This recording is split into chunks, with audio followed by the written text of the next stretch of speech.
Hi, this is Timothy Zahn, author of Thrawn, and you're listening to Star Wars Reactions. Good for you. There's been an awakening. Have you felt it? In 1977, George Lucas formed a legacy. The Force is with me, and I am with the Force. Inspired by mythology, his saga has become a passion for many. Feel the Force around you. His legend has become our story. It's true. All of it. One of resistance, We are the spark that'll light the fire that'll burn the First Order down. rebellion, Rebellion is built on hope. and redemption. I am a Jedi, like my father before me. This is Star Wars Reactions. Remember, the Force will be with you. Always. Hello there. Welcome to Star Wars Reactions. We are so happy you came back to join us. We are going to have a fun episode. We're just going to sit back and enjoy. Let's get the introductions out of the way. My name is Aaron Harrison. Joining me is my partner in crime. He is the Maul to my Palpatine. The David Motters. David, brother, what's up? What's up? Well, I like it, man. Maul, I love it. If I'm Maul with a double-bladed lightsaber and I'm anything like Ray Park with a double-bladed lightsaber, I'm excited, man. So, ready to react and looking forward to this vintage reactions episode. Absolutely. Just do me a favor. Don't get cut in half like Maul does by the end of the episode. Right. So, I need Dave Filoni to bring me back, but yes. yeah, I don't want to wait a couple years to bring you back. So That's right. anyhow, you heard David say it first. We are jumping into our vintage reaction series again and continuing. I mean, we haven't done one since before Ahsoka. So it's been a while since we have visited the Ewok series, which we are walking through as part of our vintage reactions series of episodes. So we are on the 10th episode of Ewoks? 10th, No. 11th? Yes, you're right. 10th, because we got 11, 12, 13. Yeah, 13 per season. Yeah. So this is the 10th episode of the first season of Ewoks, entitled Wickets, Wagon. This, of course, was originally released on November 9th, 1985, written by Paul Dini and directed by Raymond Jaffalis. Oh, Jaffalis. I'll get it one day. Anyway. well, you and I don't know. I don't know how to pronounce his name. We know Paul Dini, but this Raymond Jaffalis, he's directed the majority of these. Yeah. Yeah, he definitely has. And it's done good. This, of course, episode was about Wicket and his brothers finding an old battle wagon that the Ewoks used to use, built by their ancestors to fight the Duloks. And, of course, they go through refurbishing it. The Duloks steal it, and they have to get it back, or destroy it, one or the other. So, fantastic episode. Let's go through initial reactions. I'll go first. I really like this. I had so much fun with this episode. This was the battle wagon in and of itself reminded me of just like everything the Ewoks used during Return of the Jedi. The swinging log device, the big skull on top of the wagon. I mean, it was just so much fun. Wicket was great. It was just, I just really enjoyed it. I had some good laughs, usually at the Duloks' expenses. They are the plucky comic relief of the series, apparently. But I really enjoyed this episode. It was fun. It actually was for an episode of Ewoks. It was pretty action packed. had me actually going, what's going to happen? Even though I kind of knew Wicket would figure it out, but it was pretty good. Then, of course, the whole Force Ghost of Wicket's great grandpa kind of caught me off guard, but I loved it. It worked perfectly for the story. So it was great. It was great for me. David, what did you think? What were your initial reactions for Wicket's Wagon? Yeah, I mean, you and I've gone through these, I didn't watch them, so these are all new to me, and just like you, I like this one more than many of the other ones.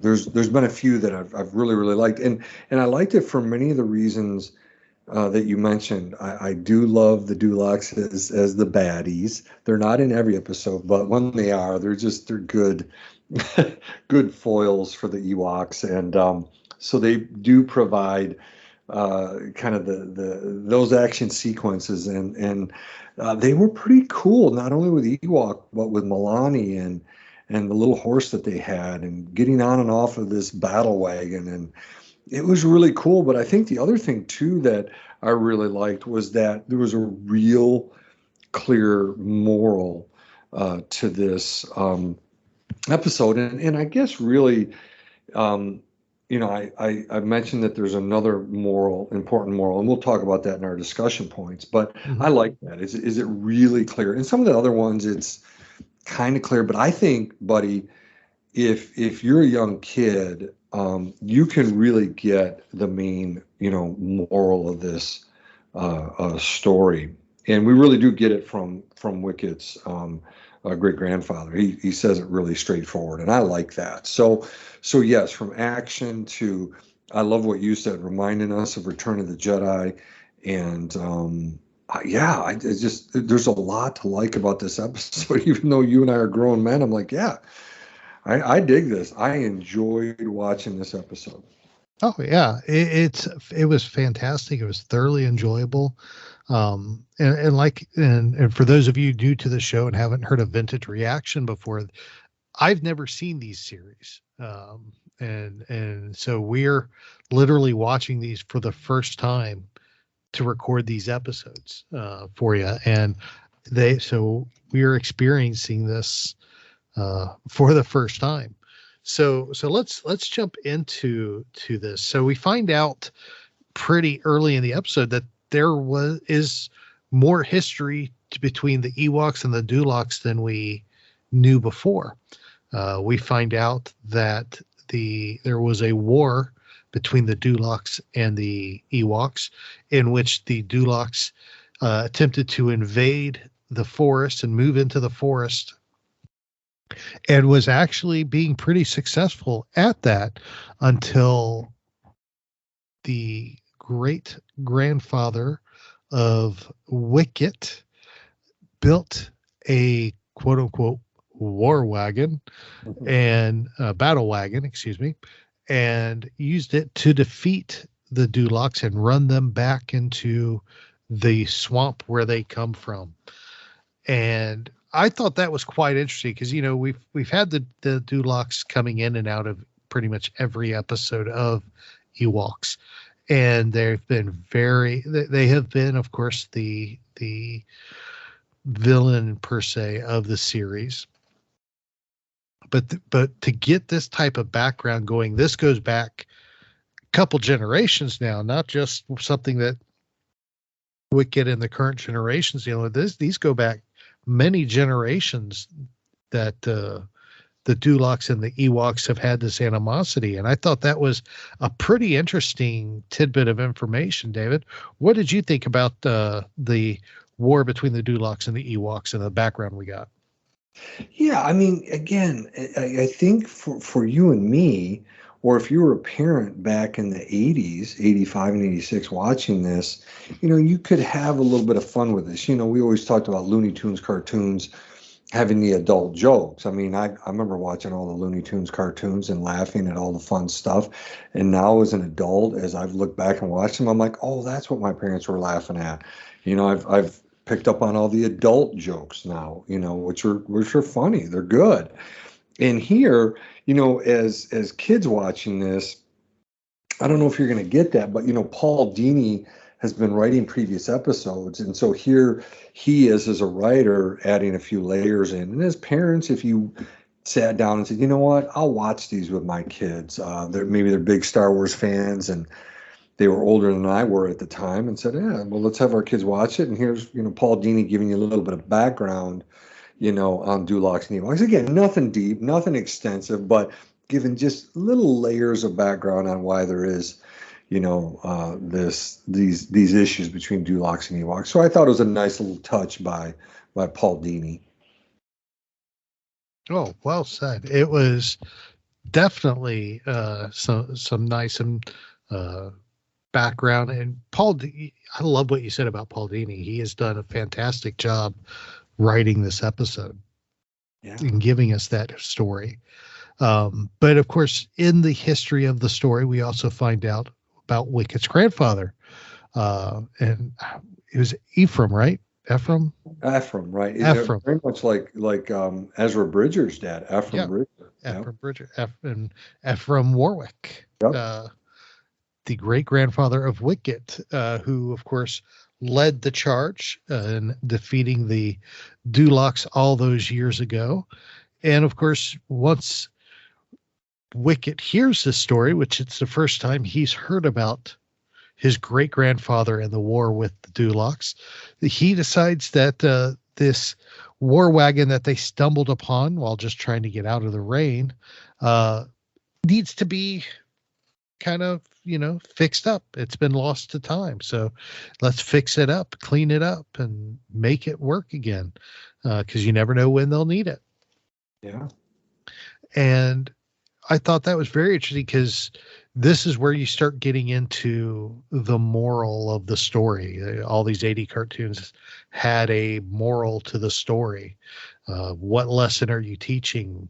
And in this one, we find out, of course, we see when Warwick tells everybody he's going to fix it up and everything. And of course, they all laugh at him. No, you can't do that. You don't want to do that. No, you're not going to fix it up. And they laugh at him and all make fun of him and just the whole 9 yards. And that's when, of course, you find out, we start seeing the Force Ghost of Ephraim. Yeah, I Karamast. I just cannot pronounce that guy's name to save my life. And I keep trying to go back to Ezra Bridger's parents, but even then, I still can't say the name right. Yeah. Holy smokes. I'll get it. We'll get it.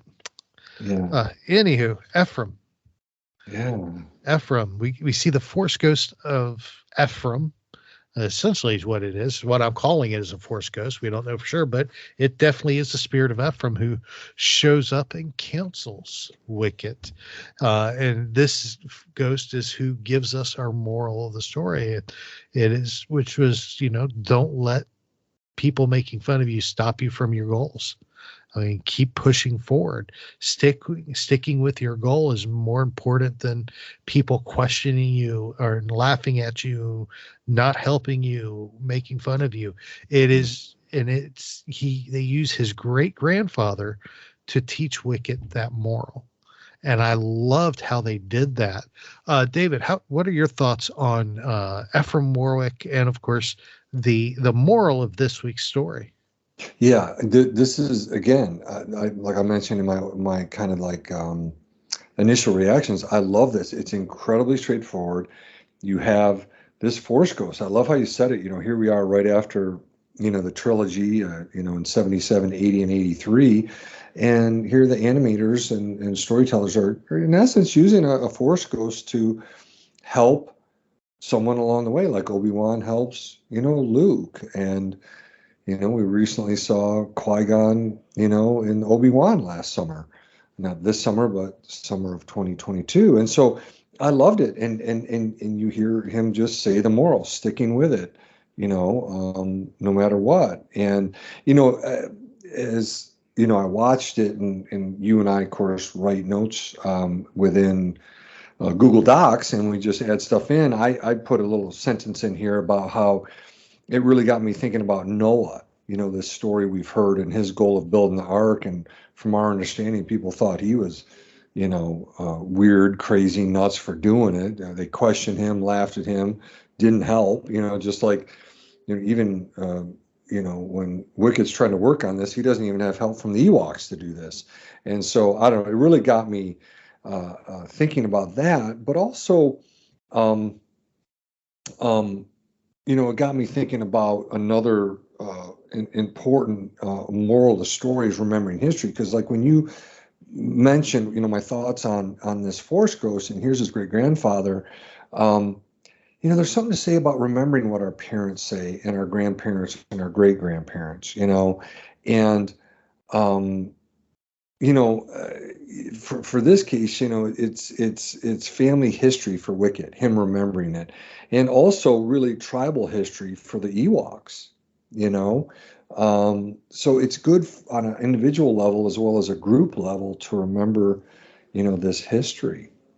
Yeah, it's definitely good to remember history, because it's even today it's good to remember history. I mean, that's how you learn lessons. That's how you don't make the mistakes of the past. Those who don't learn from history are doomed to repeat it. And sometimes it doesn't always turn out the same way. But it definitely is a fantastic story being told here. I want to talk a little bit about the plot, because we've talked about the war wagon and everything, but what gets this really going is the fact that we have the Duloks who find out that Warwick, his last name's Warwick, but Wicket is fixing up the battle wagon, and ends up going in, and they end up cracking a plot, and they steal the wagon from Wicket, and they are going to use it to go through and destroy the Ewoks, not by attacking the villages and killing the Ewoks, not by attacking the villages and driving them away, but by attacking the soul trees. Mm. Yeah. And the soul trees, of course, we find out the soul trees are basically the center of Ewok society per se. You take out the soul tree and the village disappears and the Ewoks leave. And I found that quite interesting. What were your thoughts on the soul trees and the Duloks plot in this? Yeah, wasn't it Uncle, what is it? Murgoob or something? Yeah, Magoob or whatever. And the shaman for the Duloks, the shaman was wanting his uncle to come and help, and he's the one who reveals to them, the way that you attack them is by, destroying these soul trees, and it'll destroy their will to live. And again, here's Paul Dini sprinkling in a little bit more history on Endor. I think it's cool, and it speaks to something that's up our alley, spirituality, and this relationship to something bigger than us, and how important that is. And so I eat it up. I love it. I love the idea of there being something bigger than us. I remember, I don't know if you saw this, Aaron, but this was, I don't know how many years ago, but Oprah Winfrey was interviewing George Lucas at Skywalker Ranch. You could just see how beautiful it was. They had the camera kind of set up that it looked out past Oprah and George Lucas out onto, the beautiful vineyards there at Skywalker Ranch. And I remember Oprah asking George Lucas, in a series of questions, she asked him, do you believe there's a God? And he goes, oh yeah, definitely. And she goes, why so? And he says, if there isn't, it's such a more lonely kind of existence down here. And I really like that answer by George Lucas. Never really heard him, talk about faith per se. I think it comes out a lot through the Force and his movies and stuff like that. But to hear him say that, I just really like that it's like, no, it's more fun. It's more exciting. It's not as lonely to think that there's something bigger up there. And And, here with the soul trees, for the Ewoks, there's something bigger than them. And, yeah, and not just to focus on ourselves, right? Mm-hmm. What a concept, right? Something else to Yep. learn. There's bigger things than just us, So I really liked it. How about you? Oh, I did too. There's my mind just completely went blank. Oh, that's a big Carabast. Oh, Carabast. Give me the question one more time, buddy. Gosh. Well, you and I were just talking about, our thoughts about the soul trees and how Paul Dini Yes. sprinkled that in, and we really, didn't know this yet. I mean, and obviously this uncle of the shaman says it's a way to if you want to defeat them, it's to destroy those soul trees. But, yeah, it'll really stop their will to live is what. Because I had the captioning on in the bottom, so that helped me. So yeah. Yeah, no, the soul tree, I remember now. The soul trees are quite was quite a pleasant surprise to the story for me. So it kind of gives you a little bit more of the mystical side of the Ewoks, which is something we've seen throughout the series as well.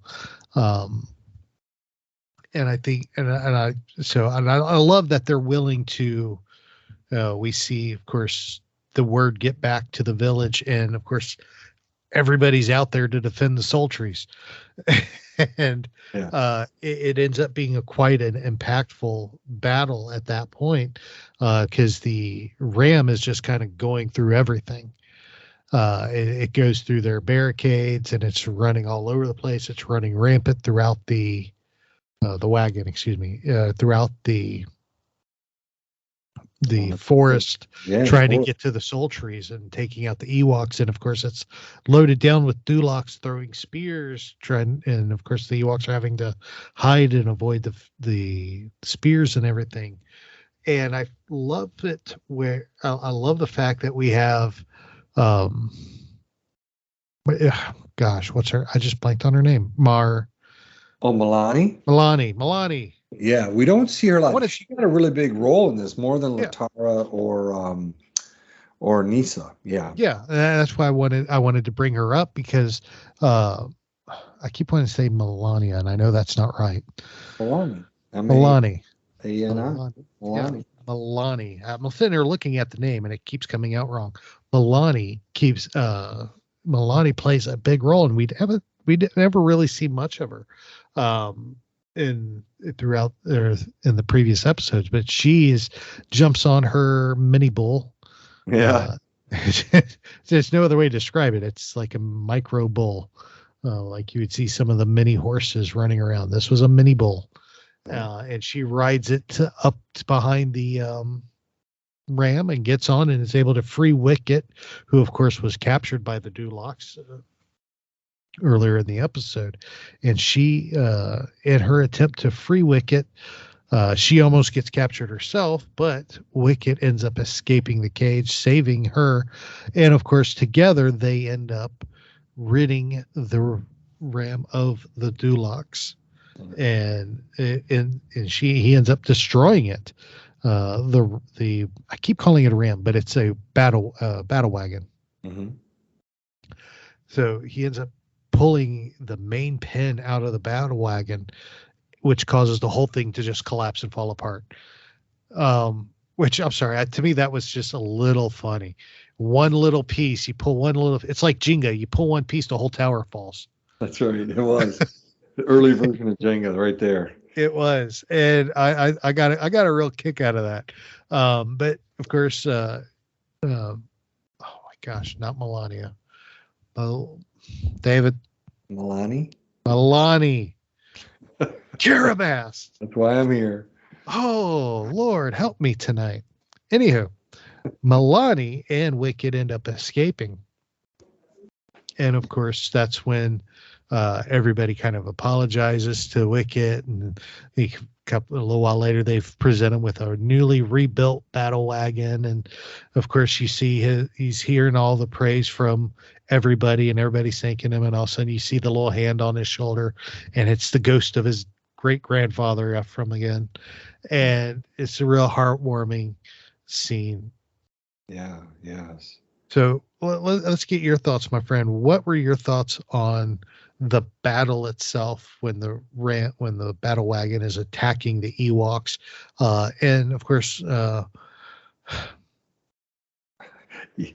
Wicket. I cannot say her name to save my life, my man. Holy smokes! Man, it's messing with you. We're gonna get through it. No, I had flashbacks of Indiana Jones, the original Raiders of the Lost Ark. I can just see Indy going, underneath the truck and getting on the front and riding a horse beside it. And here's Milani on the horse and jumping over onto it. I love that a little bit later, the little mini horse comes back and they jump off onto it. And that's where this felt very Lucasfilm, very Indiana Jones, very Star Wars, this whole battle sequence. And then just the fun silliness of the Duloks falling out, and then, finally battling King Gornish and his wife. I was watching it, and she's got lipstick on her lips. She didn't make a Dulok look better. I'm just cracking out, man. And so it was funny and exciting. And yes, a little bit of Jenga there when Wicket pulls the pin, but Milani has a little crush. We've gotten little hints of it in previous episodes, but like I said, very little of her.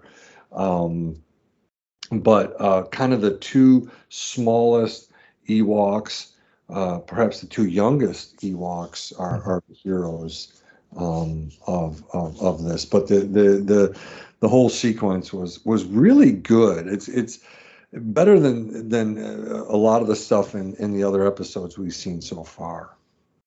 Oh, definitely. It was a lot of this episode overall was just a lot of fun. Mm-hmm. And I love the fact that we got to see Force Ghosts in it. Yes. That was just that was just icing on the cake for this episode. I really enjoyed the Force Ghosts in the episode there, and of course it was fun. Let's go in, unless there's something else. David, you ready for final thoughts? Yeah, no, I'm ready for final thoughts. Yeah. All right, do it, my brother. Why don't you take it away?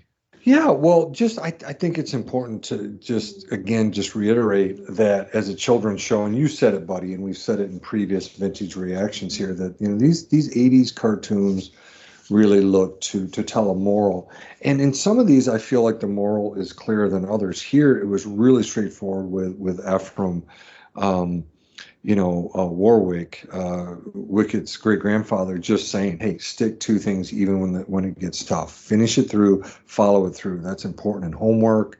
If you're trying to get academic degrees, get a job done, all the stuff that we want our kids to learn." And then, of course, I do love that there's another moral, which is the importance of history. And I put a little quote in here, and I've mentioned it before, probably in some of our previous episodes over the years, is that there's an old saying, right? If there's anything that humans have learned from history, it's that humans have learned nothing from history. And you'd mentioned, if we don't learn from it, we're doomed to repeat it. And it feels like that a lot, particularly in the day and age in which we live right now, and 2023. I'm like, man, have we learned anything?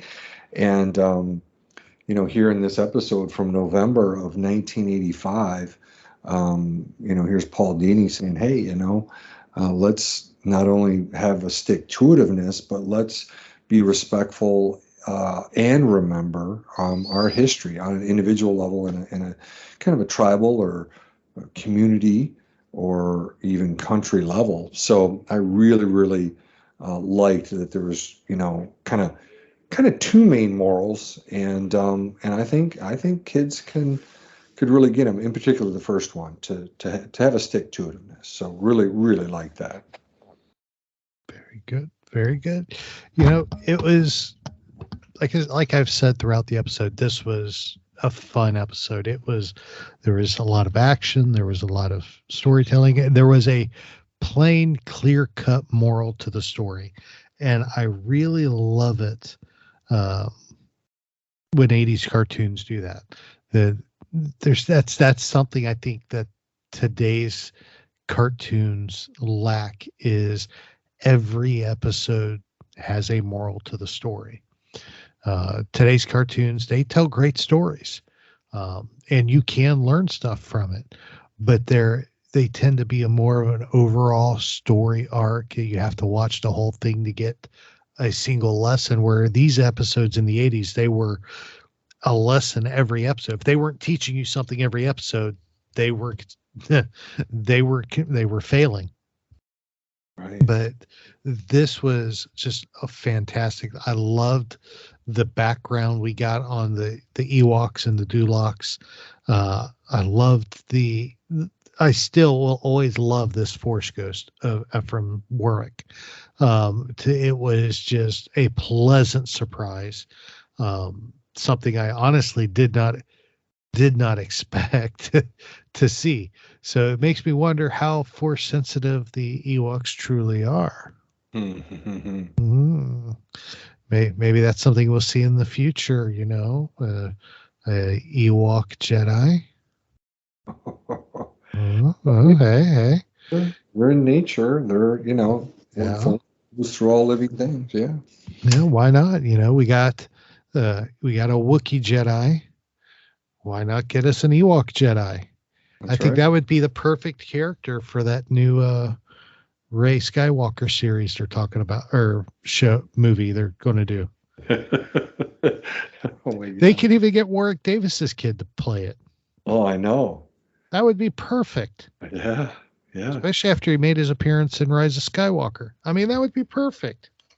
That'd be pretty cool, Yeah. It wouldn't surprise me at this point, man. No, it wouldn't. I think it would be awesome to see. But love the episode. Definitely, I'm enjoying. I gotta say, I am enjoying this vintage reaction series because it's exposing me to Star Wars I haven't seen before, and I'm loving that. So, yeah. All right. Well, that wraps up our discussion this week. So let's get everything wrapped up here. David, if somebody wants to talk Star Wars with you, how would somebody go about doing that?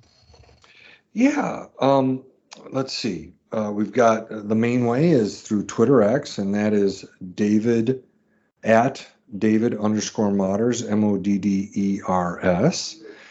There's Instagram.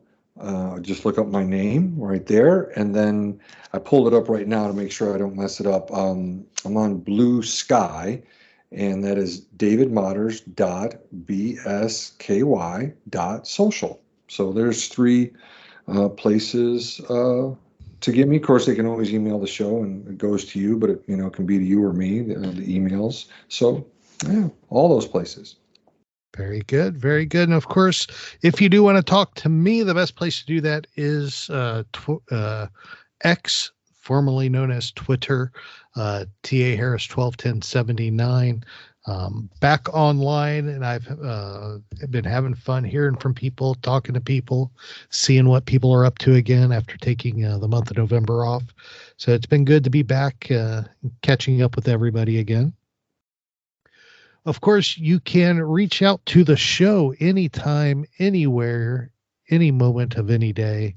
Our email address is swreactions@gmail.com. You can leave us a voicemail at speakpipe.com/Star Wars Reactions.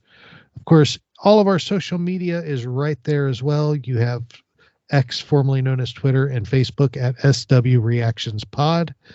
And of course, Instagram, Pinterest, Threads, Blue Sky, YouTube, Tumblr, and of course now TikTok. Yeah. At SW Reactions. That's right. You heard it. We are on TikTok, and I have been having a blast posting videos. So make sure you check those out and give us a follow there or on any of our social media where you may not follow.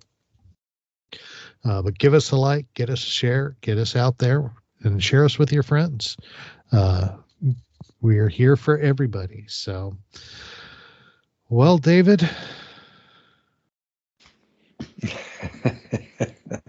There's only one way to end a show like this, my friend. Well, I will say this before we end it. I would encourage everyone to wish Aaron a happy birthday on all those social media platforms he just mentioned. His birthday's coming up this weekend. This show will drop on the 8th. He's on the 10th. It's in his Twitter handle, Twitter X, TA Harris 121079. So please wish my co-host, compatriot, my Star Wars brother a big happy birthday, and let him know how much you love the TikToks and these Star Wars dad jokes of the week. So there you go. Well, thank you, sir. I appreciate that. It's going to be a busy weekend because not only just my birthday, but we also have our kids play that I'm doing all the technical stuff for. So I literally will be busy as a beaver all weekend. But but I do have plenty of time right now, though, for a Star Wars dad joke of the week. Let's do it. Are you ready, my friend? I am ready. And I'm telling you up front, this one is bad. Oh. You know it's bad if I'm saying it's bad. Oh, my gosh. Okay. Here we go. Star Wars dad joke of the week. What do you call an Ewok who's lost his ears? Oh, what do you call an Ewok who has lost his ears? Nothing, because he's not going to hear you. Oh, my